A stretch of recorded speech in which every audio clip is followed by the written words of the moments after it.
It's time for this week's episode of Brandon Sports Talk, featuring in-depth interviews from those who are trending in the world of athletics. And now, here's the host of Brandon Sports Talk, Brandon Pate.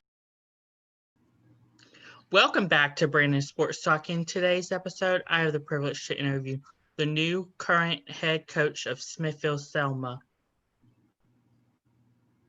Tyree Mayo. How are you doing today? I'm well. I hope you are, Brandon. I'm doing good. Can you talk about how you got started coaching in high school? Well, I started coaching high school back in 2011. I've been a middle school coach before that. One of my colleagues, the guy that I grew up with, he was a middle school coach as well. And the year before, he became a JV coach at Hillside Highschool. And the year after that, he got the varsity coaching job at Hillside High School, Creston Davis, and he asked me to come be his JV coach, and that's how I got started. Can you talk about your career at Hillside High School as the JV coach? Yeah, pretty good experience. It was very eye-opening because, like I said, the guy who hired me, it was his first year as a head basketball coach of the whole program. So I got to, kind of shadow him and see how he implement some of his standards and accountability measures. Had some very successful years there, both a JV head coach and as a varsity assistant. Didn't have one losing season as a JV coach. My first year as a JV coach, we went undefeated. As a varsity assistant, my first 3 years there with Coach Davis, we all had winning records. Our second year, we went to the regional semifinals.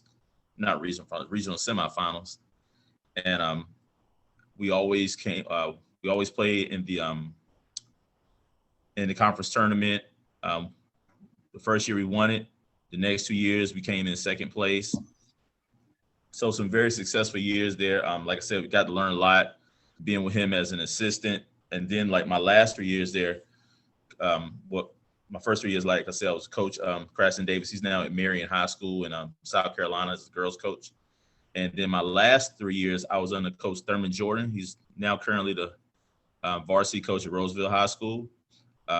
So being with him, I learned a lot because he came in and he was coming in from another program. So I saw how it was to take over a program as an experienced head coach, because he had already been a head coach at 2 other schools. So that was very interesting, and learned a lot from there. And with Coach Davis, the 3 years we were there with him, he had 3 former head coaches on the staff with him. So I got to learn a lot, not only from him as a head coach, but 2 other guys on the staff had been head coaches as well. And then my last 3 years, my last 2 years there, one of my assistants on JV used to be a varsity head coach as well. So a lot of good experience at Hillside. That's wonderful. Can you talk about your time at Farmville Central? Okay, my time at Farmville Central, I spent the last 3 years under Coach Larry Williford. He had already won a state title 2 years before I got there. And just the experience there overall, it's like a little title town because even though Coach Williford already won his title before I got there, the school had already had 4 titles, 1 under him and 3 under another head coach as well. So basketball is, I guess you could say, is in the water down there. That's what they eat, sleep, and breathe, and whatever else you can do with basketball. So, coming up in a small community like that, the kids, they want to be Jaguars, Farmville Central Jaguars from the time they're, they can speak, or, they're attending games as babies and toddlers, and then as elementary school kids. So it's really a basketball culture there. It's really something like, I don't know if you can duplicate it anywhere else in the state of North Carolina. I would hope to, but really good down there. And of course, the run we had the past 2 years, well, even the 3 years I was there, we only lost 6 games in the 3 years I was there. And then, of course, we won 2 state titles in that time. That's amazing. Can you talk about winning the 2A championship for Farmville Central? All right. Well, the first one, while I was there, of course, Coach had already won one. And his thing was not just to make the playoffs or to have a deep run. his goal every year is to win a state championship. So it's a real simple formula. Try to win as many games as you can, get home court advantage, and prepare. One of the things I can say about Coach Williford, even though I watched film before, being with Coach Williford, just seeing how his attention to detail and the little things were, especially on defense, made such big differences in the games. Can you talk about taking over the Triple S and how that has been and what you went through? Well, the hiring process was pretty seamless. Background check took a really long time, but of course they need to do their due diligence. But once I got here, I met one of the assistants. Well, I can't even say he was my assistant yet, but a guy who was already in the program. He's been a great help. The JV coach, Mike Williams, been a great help. Also, another person who's on staff last year, Coach Travis, has been a great help as well. And I brought in one of my guys as well, Coach James Zimmerman, who I've been coaching with for years. So right now, what we're trying to do is, just develop some good habits. Things are a bit different. This isn't like any other year, whether I can say as assistant or even, I don't know if it's been like any other year for a head coach as well, of course, with COVID-19. So our time together is limited because we don't have any time with them in school. They won't be returned to school until October 19th. And just the time we have in the gym is limited. So I'm just trying to get to know them better on a personal level, and just trying to establish some habits and some accountability measures that hopefully can help us during the season. What do you plan on accomplishing in your first year at Triple S? Just improving each individual, so then we can work on improving the team from there. Holding the guys responsible, accountable for what they're doing outside the classroom. It's been my experience that we take care of things on the outside of the classroom as far as behavior and academics. Once we step in there to practice, that's the easy part. I don't want guys worrying about this, that grade or the other, or their behavior. When if all that's in check, being in practice, that goes a lot smoother because we don't have to deal with outside issues. So I just want to, improve the guys as, like I said, as individuals, and then we'll work on the team stuff as we go. What are some things that you plan on accomplishing, like if we have a normal season due to COVID? Well, we won't have a normal season anyway. They've already, it's going to be an abbreviated season. So dealing with less games, but I think I'll be okay. I think we'll be okay. Like I said, I used to be a middle school coach. In middle school, if you got to 14 games, it was great. The conference I played in, if you got to the 14 game, that meant you were in the championship game.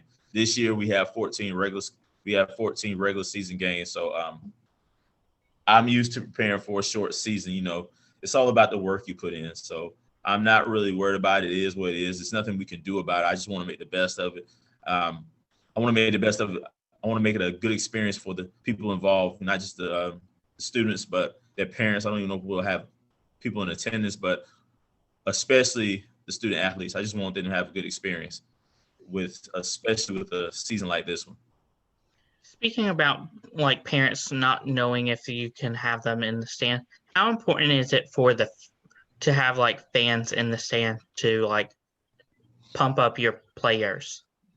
Well, I mean, it's very important because that's one of the reasons why you practice. You practice so you can showcase. Like a lot of coaches, they would just like to practice because they're all about improving their teams.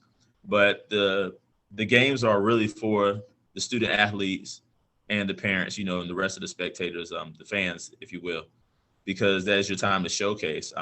It's very important. Not going to downplay it, but at the end of the day, these guys want to play basketball. So these guys will be in the park playing basketball. They'll be in some other gym playing basketball, whether the crowd's there or not. So they're important. I think fans are important. They bring a lot to the game, but it won't change what we do on the floor. Do you see on the high school level doing something like how the colleges do, where they amplify the fans? I could see that. I mean, it all depends on high school and what type of technology they have available, as far as their sound systems go. Pardon me, sorry, I just ate. As far as their sound systems go and other technologies that go into it, I mean, here at Triple S, we have the big screens up. We have a pretty nice sound system. So I'm all for it. Whatever makes the atmosphere more conducive to being, game-like, I think that's a good thing. So I definitely wouldn't be against it. But I could see, if we go somewhere they don't have it, or somebody comes here and they're opposed to it, the most important thing is the actual game. During the games, you're not supposed to have any artificial sounds going on anyway. So if they make that change and they allow us to do that, I'm all for it. Who are some of the opponents that you'll face in your conference?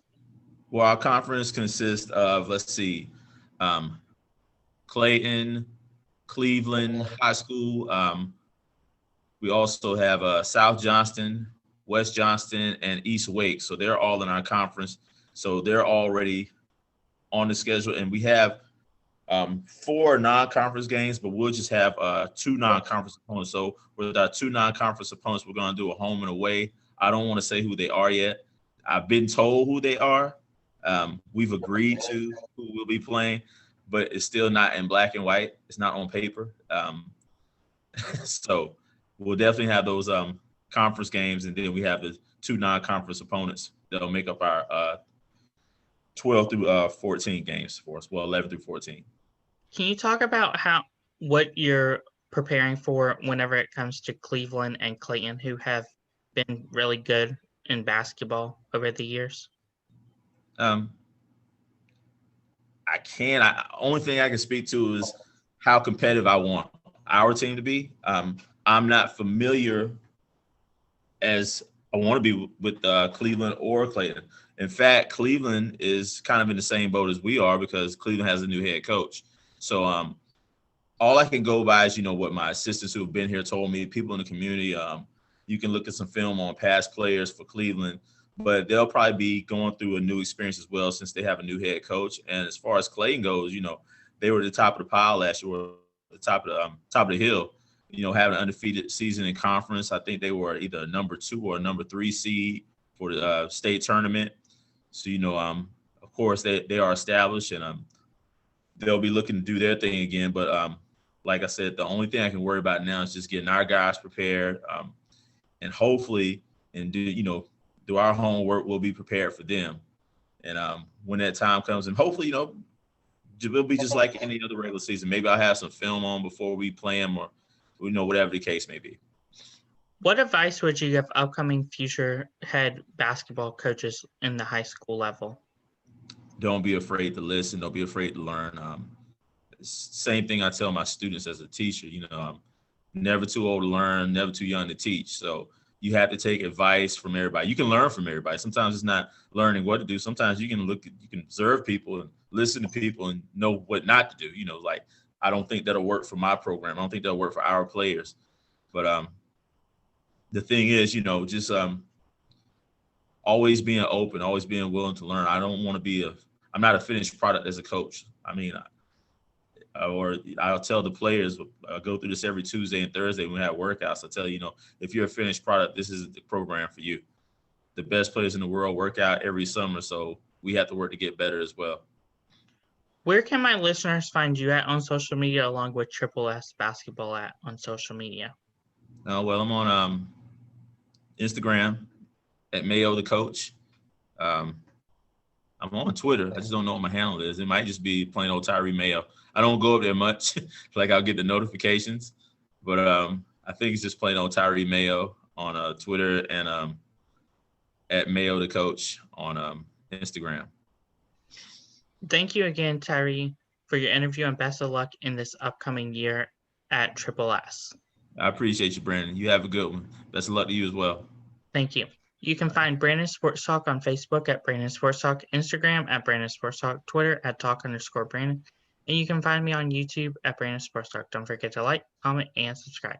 Thank you again, Tyree, for your interview and best of luck. Thank you again. Bye-bye. You've been watching Brandon Sports Talk, Please feel free to like, share, and subscribe to Brandon Sports Talk on social media and on YouTube.